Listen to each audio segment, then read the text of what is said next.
I was breaking different codes and data systems and doing data analysis against the Soviet Union.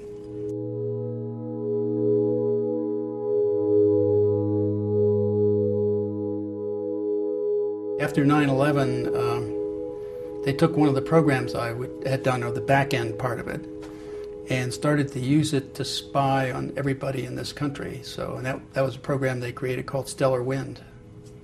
That was separate and compartmented from the regular activity that was ongoing because it was doing domestic spying. All the equipment was coming in, I knew something was happening, but then when the contractors I had hired came and told me what they were doing, it was clear where all the hardware was going and what they were using it to do. It was simply a different input. Instead of being foreign, it was domestic input. Somebody told me that they can listen to what we're saying by my having this, even if it's turned off. Yes. Here's the real grand design. Every domain, think of a domain as an activity, a specific type of activity, phone calls, or banking is another domain. So if you think of graphing each domain, and then each graph then turning it in the third dimension, the trick now is to map through all the domains in that third dimension, pulling together all the attributes that any individual has in every domain, so that now I can pull your entire life together from all those domains and map it out and show your entire life over time.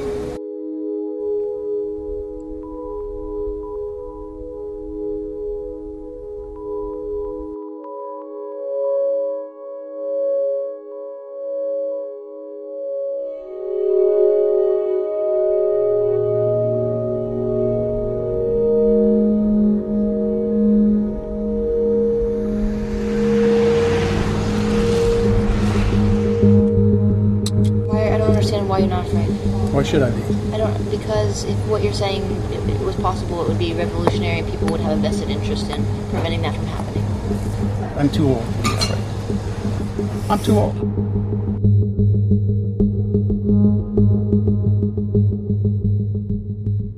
I'm not sure how many of you got a chance to hear Keith Alexander yesterday, the head of the NSA, talk about the NSA's activities. Bill, how do you reconcile, is there some way to reconcile General Alexander's statement that the NSA isn't keeping track of every American with the existence of a facility like the one in Utah?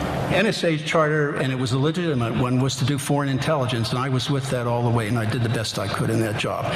Unfortunately, they took those programs that I built and turned them on you, and I'm sorry for that. I didn't intend that, but they did that. What you're describing really is hard to reconcile with the laws as the laws are generally understood by the lawyers who work with them. Most people are familiar with the Webster's definition of intercept.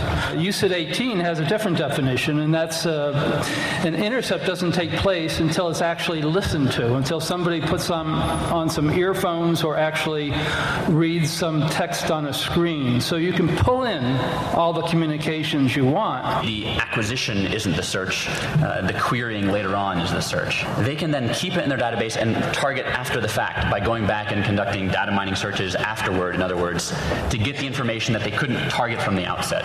And there is another real problem. Unfortunately, the software will, once it takes in data, it will build profiles on everybody in that data. The purpose is to monitor, be able to monitor what people are doing. You build social networks for everybody.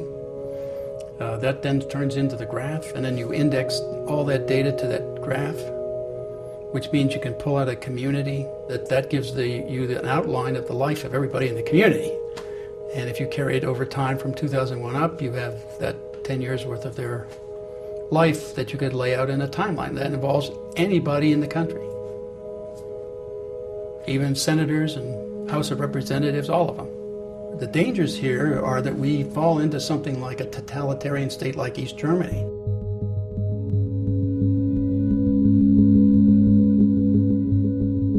Well, they came in guns drawn, in my house. They didn't do that to the others, but they did to me. I guess, I don't know. They thought I was probably the most dangerous of all, so I don't know. I don't know what was in their minds, okay.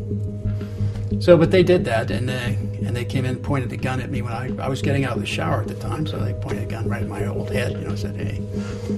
So, I wasn't too upset. I just said, yeah, suppose I could get dressed here. They weren't intimidating me anyway, so. Tell me something that will implicate somebody in a crime. That's what they asked me. So I told them what the crime was that I knew about, and that was that George Bush, Dick Cheney, Tenet, and Hayden conspired to subvert the Constitution, the constitutional process, and any number of laws, and here's how they did it, and I explained stellar wind on my back porch to all the FBI agents who weren't cleared. So they had a problem. I created a problem for them because they had a bunch of people now who weren't cleared for a very highly classified, only because it was domestic spying, by the way, was the reason it was highly classified. They wanted to highly classify the extreme impeachable crimes that they were committing.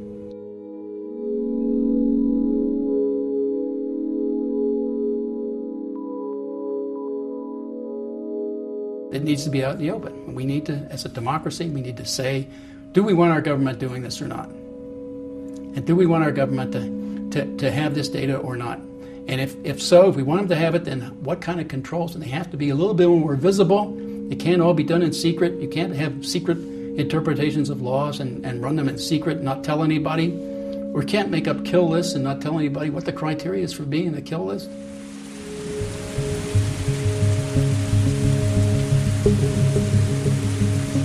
This is something the KGB, the Stasi, or the Gestapo would have loved to have had about their populations. So, and just because we call ourselves a democracy, right, doesn't mean we will stay that way. That's the real danger. And we, the people, may have absolutely nothing to say about it. We haven't had anything to say so far.